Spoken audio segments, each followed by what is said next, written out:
Hi guys, hello from freezing lockdown Melbourne. Oh my god, I can't believe we're back in lockdown again. Doesn't surprise me really, it really doesn't surprise me. I feel like it's got a lot to do with that because a lot of people in Australia aren't getting it, and I feel like they're using this lockdown for that exact reason, but I won't get into it too much because I don't want to offend anyone with my beliefs. So yes, crazy times. A lot of people are pretty pissed off in Melbourne.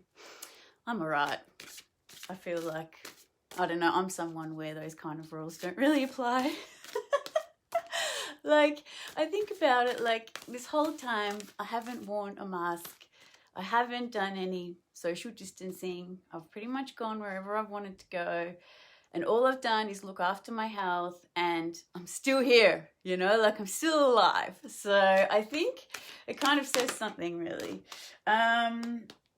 Okay, so I just want to quickly say there's a lot of people not sure about how this eclipse season is affecting them. So what I want to say is I'm going to be doing eclipse readings for the next 2 weeks. So it's going to be $80 for half an hour, and we will go over like what areas of life this eclipse will be affecting you, because it'll be happening in 2 houses. So for me, it's in my 1st house and my 7th house. So it's relating to beliefs about myself and the truth about myself and other people and relationships. So if you would like a reading to understand how these eclipses are affecting you, how to best work through these eclipses, how it affects you from, say, like a past life perspective, what planets are being affected for you at this time, it's really, really helpful, because our astrology birth chart is really like a blueprint of our life. And when we get, a bit more of an idea of the map and what's going on, and, how these big transformational aspects are affecting us, it really makes the whole journey so much easier. So if you're interested in a half an hour reading, it'll be $80. So you can message me on Soul in Balance Facebook page, or email me at info@soulinbalance.net. Okay, so currently we have the moon in Capricorn, guys, the last few days, or the last day or so. So that's why we can be feeling a bit in fear, a bit insecure, especially after the eclipse we just had. And also going on, as of tomorrow, we have Mercury retrograde. So this means for all the people that have Mercury retrograde, you're going to be fine if you have that in your chart. But for the people that don't, things are going to be a little bit more confusing. So today, Mercury and Venus are actually joining in the sky. So this can mean that we're kind of going back and looking at relationships, and, in a way, having some more inner reflection and communicating things that need to be communicated. So we can really, at this time, our main focus can be on relationships. So I'll quickly do the cards that I've got for today. Now, we have synchronicities. Your prayers and questions are being answered by synchronistic events. Notice them in order to increase the flow. Now, anything that we're wanting, anything that we're focusing on, anything that's aligning with us, we will constantly see or feel or hear synchronicities to let you know that what you are wanting and what you're connecting to is manifesting. That can be good or bad. So really take notice of things that are the same things popping up. So these are the things that are helping you and showing you that you're on the right track or either on the wrong track. So pay attention to synchronicities. Now, we've also got Moonlight Goddess, repressed emotions, healing, and reflection. Now, especially because we've had the eclipses or the eclipse, and we're in the eclipse portal, a lot of old feelings can come up, and a lot of healing and reflection. Like, I know on the eclipse, it was so beautiful. It was the most positive, beautiful energy. But then I just had this moment where I just started crying, but not from, like from deep pain, obviously, like, but not in a sense of turmoil, like I'm not going to be able to get over this, or it was very weird. It was like a crying for the old as it was coming out. So we might be feeling that at this time. We really might be, because eclipses do bring up stagnant energy, because they're pushing you into a new direction and putting you on a new timeline or leveling you up. So these old emotions need to come out so then you can move into that new direction, you know. So definitely this time we're going to be experiencing repressed emotions. We're going to be doing a lot of healing and a lot of reflection. So, you know, don't get too bogged down. Don't stay too stuck in these feelings. They're just coming up so you can start throwing them off, you know, so you don't have to keep being the same way you've been all these years. And we've also got be supportive. Make a genuine effort to show you care. Now, I think this is really important, especially towards ourselves at this time. Like, really be supportive of ourselves and make a genuine effort to show that you care about yourself and others. Like, when it's an eclipse season, everything is all up in the air. It's like a lightning bolt, or there's been, I don't know, like an earthquake, and everything is just ruptured and just broken to the ground. And it's just like, oh my God, what do I hold on to? You know, what can I keep together? Like, where do I go? What direction? And we can be in a lot of fear or have a lot of insecurity, not being able to sleep.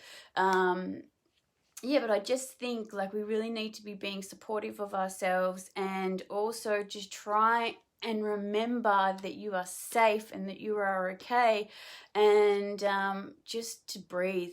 Like, I've noticed for me, the best thing that I've done the last couple of days since the eclipse is just to be present and just breathe and understand that everything is okay. So if I can just say anything, is to just be really supportive of ourselves. Now, okay, so the question I've chosen to answer for is for Catherine. So she is in a relationship and having a bit of struggles since this eclipse season, which is pretty normal, really. Like, everything gets shaken up during an eclipse season. And sometimes when we have an ending, like in a relationship, or things go bad at an eclipse time, it's really because that relationship drastically needs to change, and sometimes we have to just let things go. But I'll get a reading for Catherine for her relationship. But just know that, like, everything happens for a reason. And, you know, sometimes if we lose someone during an eclipse season, you know, you just need some time to figure out what you want and what direction you want to go. And, you know, sometimes you can come back and be with each other again if you've both made changes. So it's not doomed forever. Like, I do believe that sometimes eclipses are permanent, like whatever the outcome is after an eclipse, it's permanent. But I feel like it's only permanent if the two people don't make changes. God, there's so many cards here. It's like 6. But yeah, I don't know. So it's really about just making changes, like not staying stagnant, not letting things continue the way they have been, as in the universe and your own soul growth just won't allow it anyway, you know.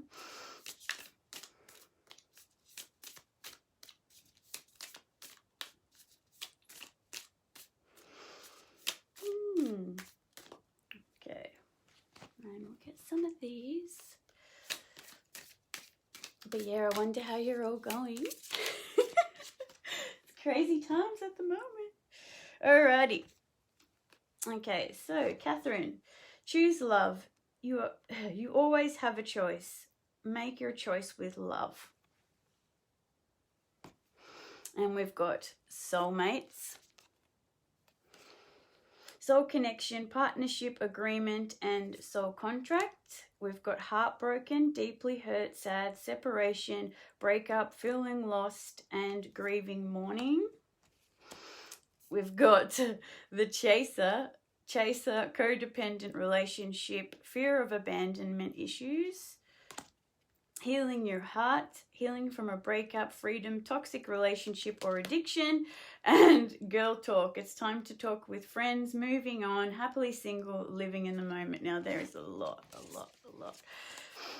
Now, I would say with this, okay, so we've got the soulmate card. So it's obviously somebody you have a really beautiful, deep connection with. And sometimes we can get into situations where it becomes really codependent. You stop living your own life. You stop doing the things you love, and you put all your happiness on one person, you know, instead of, and thinking that this is the only way you can get your needs met. This is the only way you can be happy. And this comes from childhood trauma.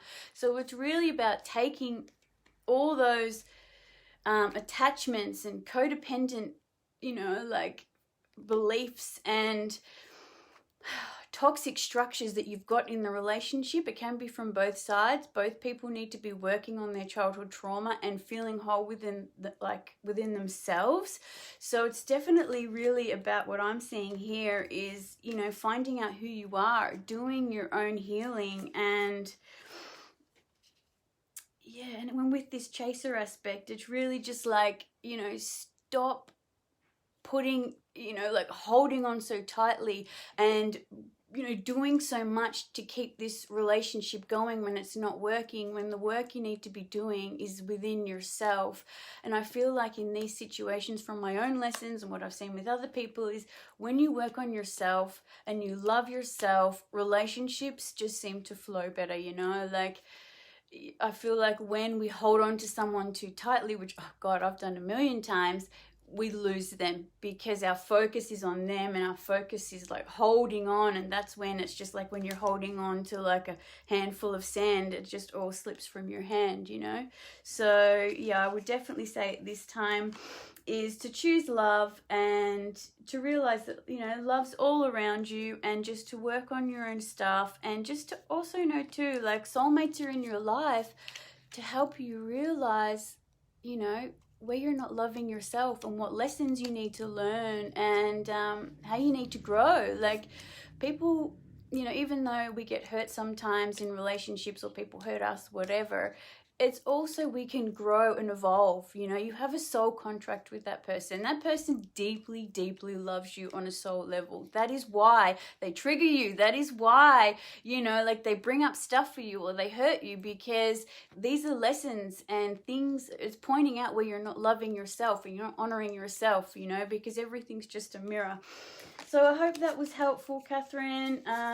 But yeah, so if anybody else would like a reading from me or have any questions for Monday's video, please put it in the comments or email me at info@soulimbalance.net. Now, if any of you would like an eclipse reading, also email me as well, or yeah, contact me on the Soul in Balance page. But anyway, lots of love, guys, and I hope everybody is surviving the eclipse season, and just to seriously just find peace within yourself. Don't worry about what's going on in the world. Like, literally just find peace within yourself, and then everything else in the world will be more peaceful. You know, like, it really just does start from within. And deep breathing, like, just take time to yourself and just breathe and just know that you're safe and everything will be okay. And yeah, we will get through this time. Anywho, goodbye from freezing cold Melbourne, and I'll see you guys soon.